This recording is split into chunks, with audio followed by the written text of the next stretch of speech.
அனைவருக்கும் வணக்கம். இப்போ பார்த்தீங்கன்னா, அதிமுக வந்து செங்கோட்டையன் அவர்கள் வந்து தாவைக்குள்ள இணைஞ்சிட்டாரு. அவருடைய நோக்கம் என்னவா இருக்கும்?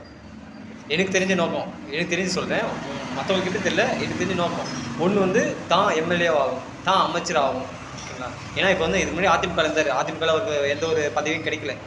அதிமுக ஓட்டி நீக்கிட்டாங்க. ஓகேங்களா? அதிமுக எதுவும் கிடையாது. ஆனால் அதுக்கு மாற்றாக அவர் எந்த அரசியலை தேர்ந்தெடுக்காருன்னா தாவைக்கான்ற அரசியலை தேர்ந்தெடுத்துருக்காரு.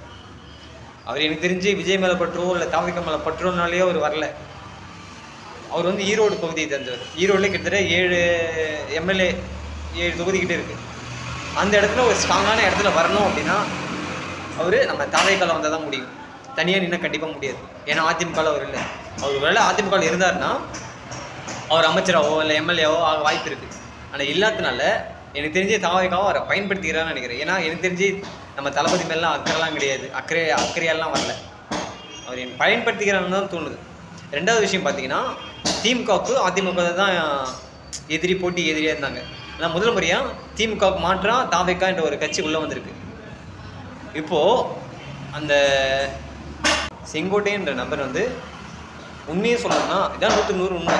நம்ம தளபதியோட கொள்கை மேலேயோ தமிழக வெற்றி கழகத்தின் கொள்கை மேலேயோ அவருக்கு அக்கறை இருக்கா இல்லைன்னு கண்டிப்பாக என்னால் சொல்ல முடியாது. எனக்கு தெரிஞ்சு கிடையாது. அவர் தன்னுடைய சுய லாபத்துக்காக தாவக்கா என்ற கட்சியை எனக்கு பயன்படுத்துகிறாரோன்னு சொல்லிட்டு என்னுடைய சொந்த கருத்தாக நினைக்கிறேன் நான். ஏன் அப்படின்னா அவருக்கு வந்து இப்போ எந்த ஒரு அரசியல் கட்சியிலையும் அவர் உறுப்பினராக கிடையாது. தனியாக தான் இருக்கார். தனியாக இருந்தால் கண்டிப்பாக அவரால் எந்த ஒரு அரசியல் கட்சியிலும் நிற்க திறன் ஆளாக வர முடியாது. ஆனால் இதுக்கு முன்னாடி இருந்தார். அதனால சொல்கிறேன், அவர் தன்னோட பதவியே நம்ம ஆளுமையை மிக்க தலைவராக அந்த இடத்துல தக்க வச்சுக்கிறதுக்காக அவர் நம்ம தாவேக்காவை யூஸ் பண்ணிக்கிறாரோன்னு சொல்லிட்டு எனக்கு தோணுது. என்னோட கருத்து தான் நண்பர்களே.